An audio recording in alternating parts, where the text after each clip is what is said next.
Good evening, everyone. Welcome to Talking Reds, where we bring the latest Liverpool news, transfer news, and much, much more. This is the Newcastle preview for tomorrow night, which is going to be a game and a half. Obviously, with things that's going off the pitch with the Alexander Isak saga, it does add a little bit more spice into this game. And I believe tomorrow night, that pitch and that atmosphere at St James's Park will be something else. And I think for me, it will be absolutely hostile. So, mate, welcome in, everyone. Make sure you do get your comments in the live chat, your prediction of the lineup, your prediction of the game itself, your team news as well. Who would you like to see start tomorrow? Do you think we need some changes? Obviously, with Frimpong out, we are going to look at a new right back.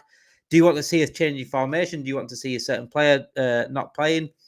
What do you want to see? Let me know in the live chat and give me your predictions in as well for the game as we go across tonight's stream. So make sure you do hit that like button and subscribe to the channel if you haven't done already. Remember, tomorrow night, guys, first watch along of the season. So get involved, subscribe to the channel, and make sure you do hit that like button as well. It takes 2 seconds to hit that like button, helps out massively. Evening, Firebird. Evening, Prakash. Hope you two are doing very well tonight, guys. So let's get on to the team news. And obviously with Liverpool, Jeremy Frimpong is out of the game. He's not back until after the September international break, which is in a couple of weeks. And then obviously with Bradley just coming back to full training, is he fully fit for tomorrow? I couldn't really tell you that. I don't think he is. Gomez was sort of rushed back a little bit last week. He'd only done 3 training sessions, Arne Slot said. So is he going to be fit for tomorrow night? I think Gomez will be fit. I think that will be the one that we do see Gomez play, if I'm honest. But anything else, I do think regarding the team news, nothing else has come out in terms of fitness. It's just Frimpong, the right back situation. But what we're going to do about midfield as well, because Gravenberch is back. Ryan Gravenberch will be back for his suspension. Obviously, suspended 1 game against Bournemouth. He is back. So do you drop someone out of that midfield to bring Gravenberch in? Do you keep Gravenberch out? Do you also drop Florian Wirtz, for example, and play midfield of Soboslai, Gravenberch, and McAllister? 3-0 to us, says Prakash. Mark also says rumour Soboslai may play right back. I can see right back. I mean, I said it the other night. I said if there's anyone in that team I'd like to play out position for the right back position, the only one I'd take would be Soboslai, because I think he's got the legs for the position. I don't want to see Endo at right back. I don't want to see Curtis Jones at right back. I don't even want to see a centre back moving out to right back, apart from Gomez, because Gomez can play right back, full backs as well as centre back. The only other player I want to see out of position, if anyone is to be out of position for that right back position, would be Soboslai for me. I think we will beat them out in front will cause problems for them defence. I think they're very, very, very strong defensively, and they're very well kept team by Eddie Howe. He's got them absolutely ticking over the last few years. The thing that's letting them down right now is the lack of the striking options. They haven't got any strikers. And the only striker they've got is currently, I don't know if you've heard about him, but he's doing something. I don't know what he's doing. Maybe he's on holiday. I don't know. Couldn't tell you. Sobo right back, Mac Wirtz in midfield, says Fireburn. I can see possibly that being the team. I have got a team up what I think the team's going to be. But as I said the other night, I wouldn't mind seeing, and I say it through gritted teeth because I absolutely love Florian Wirtz. I wouldn't mind seeing Wirtz be dropped for Soboslai in that midfield, and have Gravenberch, McAllister, and Soboslai just for sheer legs and physicality of what Newcastle can bring us, and then unleash Wirtz in the second half. That's why I won't mind seeing it.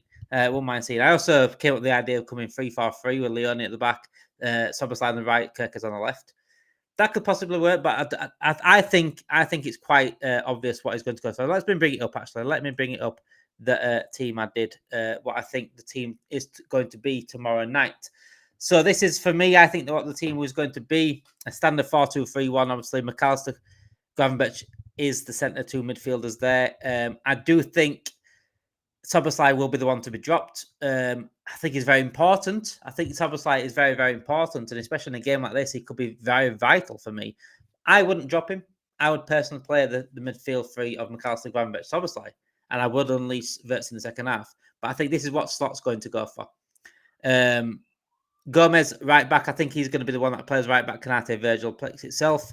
Kirkers at left back. Salah, Gakpo, Ekitike up top. I also think what gives Wirtz the best upper hand in terms of playing tomorrow is the fact that his link-up play with Ekitike has been exceptional. And it's been a big part of the reason why we even getting any type of decent chances the last few weeks. So, but I think also regarding Wirtz, he's got to get used to these games. Yes, he was pushed off the ball last week quite easily against Bournemouth, and Newcastle are much more physical than Bournemouth themselves. But he's got to get used to that. He's got to get used to the physicality of the Premier League. It's a different league completely. Frimpong's found that out, unfortunately. He's got injured. He's not back until the international break. Ekitike said he got cramp after 60 minutes last week as well. The physicality and the intensity of the Premier League goes hiding for no one. It goes hiding for no one. And they, Alex Ekitike, Wirtz has been and Frimpong all been playing in Bundesliga, which is top 5 leagues in the world, have all seen how physical and how intense the Premier League is. That's why it is the best league in the world. Would be nice if we kept a clean sheet for one, says Mark. I can't. As much as Newcastle haven't got any strikers, I still can't see us keeping a clean sheet tomorrow because of how poor we look defensively at the moment. We've got to keep the ball in position better. They've got the players to do it. We certainly have got the players to do it. It's the best time to play Newcastle. Don't have a striker right now. But it's also, for me, Tedor, it's actually the best time to play Liverpool. I've got to admit that it's the best time to play Liverpool right now. It's the start of the season. We're yet into our groove. And right now, defensively, we are looking a bit there to get at. And we are there to get at. And it being the first, obviously, the second game of the season, the first few months of the season, we're still not yet in our groove. We're still not hitting our rhythm. We're still not fully match fit ready yet. So it is probably the best time to play Liverpool at the same time as you say it's the best time to play Newcastle. And you know what? It's one of them games where it's early in the season. It could go either way for me, and it's a tough game, guys. I can't sit here and say they have Liverpool winning this with chest. I always go into games thinking Liverpool could beat anyone on the day. We are the best team in the league. We potentially one of the best teams in the world. We could beat anyone on our day, but I don't go into games thinking, oh yeah, it's an easy win for me, because football don't work like that. And certainly I'm not expecting Liverpool to win every game. I'm going to be honest about my prediction. I'm going to be honest about the scoreline I predict. And that's just based on what I'm seeing over the last few weeks and just sheer knowledge of the football itself. So yeah, we're going to also see a debut of Jacob Ramsey as well for Newcastle, obviously coming in from Aston Villa. Very good move for him, I think. He sort of dropped off a little bit, didn't he, at Villa? He was the next big star. Sort of last season wasn't as good last season. And I think he can find a new found form at Newcastle, and I expect him to do well at Newcastle. Anthony Elanga, Gordon, and Harvey Barnes, I think, will be the front three. Anthony Gordon did play up front. I'm wondering, with us not potentially having Frimpong at right back, obviously, if it is Szoboszlai at right back, I don't know if it is, but I think it's going to be Gomez. But if it is Szoboszlai at right back, I'd be very surprised if Eddie Howe didn't think, switch it on to Gordon going back to the left and maybe play a Murphy up front or a Lang up front, because if you have a proper left winger there against a right back that's not a right back, you're sort of taking a little bit of an advantage. Go that. That's a potential. That's potential. It's either for me, Szoboszlai or Gomez at right back. I don't think Bradley's come back quick enough. He's just hit full training. He's been out for a while, so it's going to be Szoboszlai or Gomez. I'm just going to think logically it makes sense for Gomez to go back in if he is fully fit. That's an if. And it's always ifs at the moment with certain players without their fitness wise. I mean, Bradley and Gomez are injured quite a while now.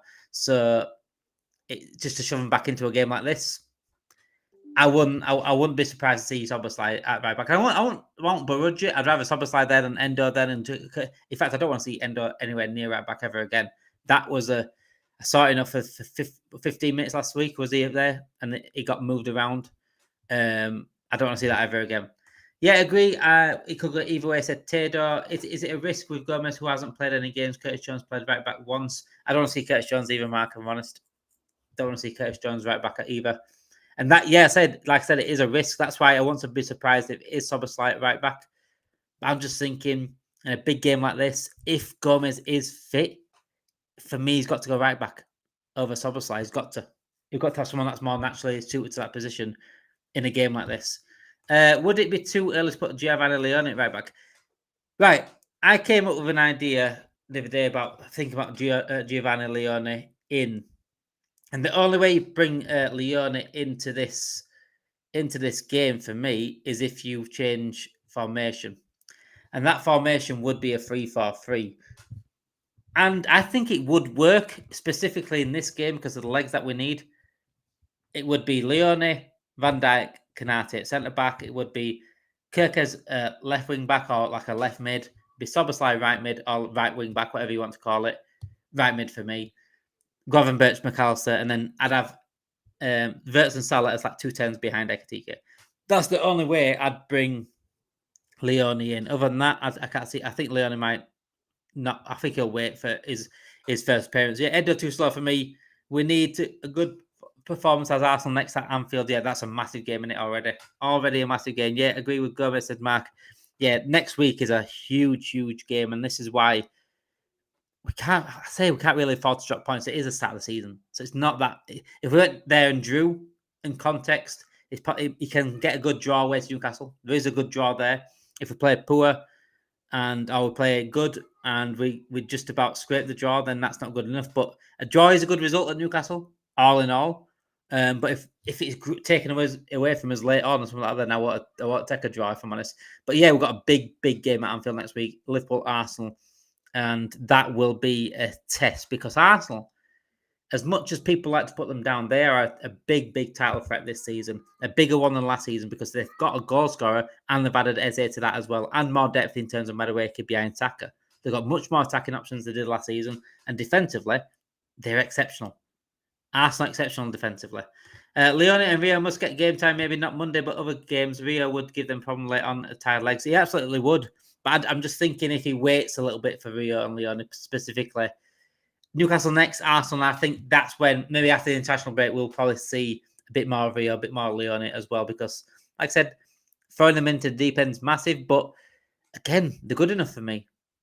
I won't throw Leone straight into the starting lineup, but I'd love to see Leone get some minutes. I'd certainly love Rio to get some minutes, even tomorrow. I think he can get anyone in this league, any defender in this league. He's not scared, and he knows how to attack fullbacks, and that's what I want to see. And like I said, I was surprised. I was very surprised. I said it last week. I was very surprised that we didn't see more Rio and Gamoa last week against Bournemouth. He didn't bring him on once. I thought Gakpo was second half. I think the whole team played poor second half. I thought Gakpo was there to be brought off in the second half. And Rio and Gamoa could have easily punished Bournemouth. We got away with it. We got the win, but it is what it is. Spurs are going to be a force this season, said John.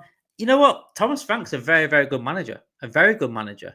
He did wonders with Brentford. To say Brentford cannot defend, he did wonders to keep them where they are and pushing for top 10 as well at some points. He's done wonders there, and I think he'll do well at Spurs. The issue with Spurs is they're still lacking that defensive prop.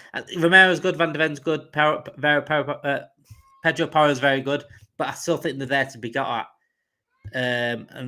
But so we, so I can't really say much about that. Plus, Madison's out for a long time as well. That's a big miss for them.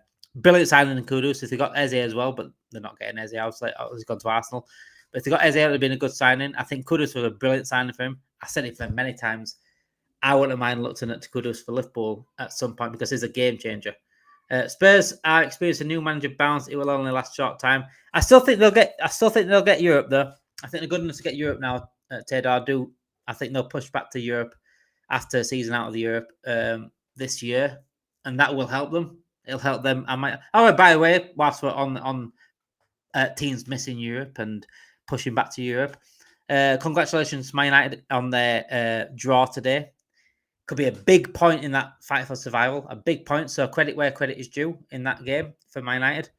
Well done. That could keep you up. That point could keep you up, Man United fans. Just remember that. That point could keep you up. Celebrate the small wins, the small gains. So going on to our game tomorrow. So obviously no Frimpong, so I expect either Soboslai or Gomez at right back. Regarding Newcastle, there's not been much missing for Newcastle. Obviously, there's clearly one big miss for Newcastle, and I don't know if anyone at home has heard of this guy, Alexander Isak. I don't know why he's missing. Please, answers on the postcard, please. If you can let me know in the chat why he's missing. Why he's missing tomorrow. I couldn't tell you why Alexander Isak's missing tomorrow. Anyway, he still might be there, just in the way end. Please, if anyone's going to the game tomorrow, if you do spot Isak in the way end, get a selfie with him and let us know and email it to us as well.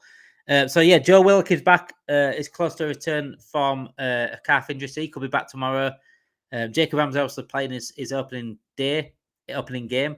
Whether Jacob Ramsey starts, that's a big. I don't think he does start. I think it is going to be a midfield of Tonali, Guimaraes, and Joelinton. Jacob Ramsey from the bench. Willock again, a good experienced player off the bench would be a good move for them as well to have fit. They've got a pretty much full fit squad apart from one player missing in terms of in a certain 150 million pound striker. But other than that, yeah, good. Ryan Gravenberch back for us. Frimpong out, and that's the only really change I can see happening. But I would personally, I'm not, and I say, like I said it earlier, I say it with gritted teeth. I don't want to drop Wirtz, but in this specific game, I think it'd be wise to drop Wirtz for Gravenberch, because Gravenberch will come back and have those frees of midfield, and then bring Wirtz on in the second half and unleash him when everyone's tired. But yeah, my predictions for tomorrow. First of all, make sure you hit that like button and subscribe to the channel if you haven't done already, and get your predictions in the chat as well. My prediction for tomorrow, right? I think it's going to be a tough first 10, 15 minutes, because that crowd tomorrow, is it's as good as it gets in the Premier League as well. You know, up there with Liverpool crowd, up there with Anfield. St James's Park is one of the most atmospheric stadiums and crowds in world football, especially in the Premier League. This is not going to be an easy game. Monday night, under the lights, with a crowd that is up for it, more than up for it now with the Isak situation, it is going to be loud and it is going to be hostile. It's not going to be a nice place to play, but one thing Liverpool need to do is quieten that crowd. And the best thing to do with quieten that crowd is get an early goal. That is the best thing to do. And this is why I think Slot should really push in that first 10, 15 minutes. I don't think Slot will do that, though. Slot likes to get control the game and slow the game down a little bit. But I think the best thing to do tomorrow is hit Newcastle unexpectedly straight away. Go full leather straight away. Get that early goal and shut that crowd up. Because that crowd, when it gets behind them, it's going to be hard to stop them. We've seen how many times have we seen good, amazing games at St James's Park, going back to the 90s with the 4-3s, with a Stan Collymore finish. This stadium and this fixture alone is a big, big fixture. It always creates drama, it always creates goals, and it always creates something spectacular to watch. Last season, 3-3, and then we beat them very, very comfortably. But even the 3-3, we got away with that one. We got away back big time with that one. Carabao Cup final again, we didn't get away with that. They outplayed us, they outfought us, and we lost. This is a tough, tough game. You will get Liverpool fans out there, they'll say, oh, it's a win, it's an easy win. They've got no strikers, this and that. Adam, are you reading my mind? Adam coming in with 4-0 to Liverpool. Adam, come on, it's not going to be 4-0 Liverpool. I absolutely appreciate it, but it's not going to be 4-0 Liverpool. I'd love to say it say it with chest that it would be 4 Liverpool. There's not a chance it's 4-0 Liverpool. And if it is, I'm live on stream tomorrow whilst on the game, so I'm not doing a watch along. If it is 4-0 Liverpool, I'll happily hold my hands up there and say, Adam, you are a genius. That's what I will say. You are a genius live on stream. But I cannot see it being 4-0 Liverpool. As they say, we need to keep the crowd quiet. Easier than said than done. Earlier mentioned we need to keep the ball. Well, I agree with Damon. Maybe put 3 in the midfield, drop Wirtz, bring him on later. 3-1 said Mark. I hope that's the Liverpool, Mark. I hope that's the Liverpool. And Taylor said 2-2 draw as well. So Mark, you agree about dropping Wirtz and put 3 midfielders? Sort of try not get out battle them, but we've got to keep up with their battles in that midfield. And then when the time's right, unleash Wirtz. Let him off the leash and he will absolutely ruin them in the second half. Find those pockets where he does. But yeah, it's that first 10, 15 minutes are absolutely vital. If we can get an early goal, which I think we should go push for an early goal for me. But knowing Slot is not gung-ho football. It's not go for it football. It's not Jurgen Klopp. It's not heavy metal football. I think Jurgen Klopp would go there and try to take this thing out of the game in a goal. I don't think Slot's about that. He wants to win. He wants to play his way and control the game. But a game like this, you need to quieten that crowd. And the longer they're in the game, the harder it's going to be for us. If we can get an early goal, quieten that crowd, and then I think for us, we can start controlling the game then. But the first 10, 15 minutes, if they get a goal, if they get a goal, first 10, 15 minutes, then wow, it's going to be a hard task because that crowd's going to go to a different level then. And we've got already crowning mountain. For me, I think there is going to be a goal. That's my prediction tomorrow. In one of my predictions for tomorrow, there's going to be an early goal. First 20 minutes of the match, there's going to be an early goal. If it goes to Liverpool, fantastic. Quietens the crowd. If it goes to Newcastle, it's a big mountain to climb. You're talking, we're going north already. We're talking getting close to Ben Nevis. That's how big of a mountain we have to climb at that point. But can Liverpool climb it? Is anyone better equipped than Liverpool to climb it? Absolutely. We've been there. We've been behind many times. That mentality monsters are coming, and we came back and made sure we didn't lose. But that game tomorrow, if we will go 1-0 down early on, that's going to be a tough mountain to climb. For me, my prediction in terms of the actual scoreline is going to be 2-2. I do agree with Taylor. Taylor did say it, did he? 2-2 draw. I think it's going to be a 2-2. How it's going to pan out, like I said, early goal, either way. And I think the team that we're losing early on, was going to come back and go 2-1 ahead. And it's going to be a 2-2 draw. I don't know which team's going to go ahead. I don't know which team's going to go behind and to come back. But whoever goes behind early on, I think they come back to 2-1 up. And I think it ends 2-2. They will play a long ball over the top for Gordon Ilanga pace. Right, what do I worry about tomorrow? Where's our big weakness? You could say right back because obviously Soboslai's possibly there, Gomez possibly there. Our weakness right now is still the same weakness I've said it all out. Even Gravenberch being back, our weakness is on the edge of that box. In and around that 10 position for Newcastle. That's where I worry. Now, because Newcastle haven't got a striker, Gordon's going to play there. Gordon is going to play him behind. He's all about pace. He's all about. He's not a come to feet player, is it? He's not that as a winger. He likes to get behind you. He likes to take players on. Gordon's not going to be if he's playing up front, he's not going to be a striker that comes back and takes the feet. You know what I'm looking at tomorrow? The biggest problem for us tomorrow is Tonali. That is our biggest issue. Because Tonali last season become more of a box-to-box player and he started to get more forward runs. He became like an old school Frank Lampard. That's why he got quite a lot of goals last season. And in and around the box a lot last season. He is a very intelligent footballer. Whilst we're trying to battle in midfield with Gravenberch and Joe Linton, that's going to be a hard battle. But Tonali is going to be a sneaky one. He's going to be that guy that picks up those spaces in and around that 10 area. Gravenberch can do it as well. Gravenberch is quite known for going forward as well. Joe Linton obviously was a forward, so he's going to be there or thereabouts. But I think Tonali is the one to look out for in tomorrow's game.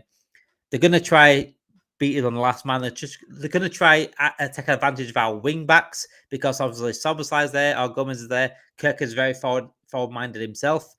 We're going to have wing backs quite high up. They're going to attack those positions. But whilst we're worried about those, whilst we're having the battle between the thing, I think that number 10 position in and around that area, that's where our weakness is.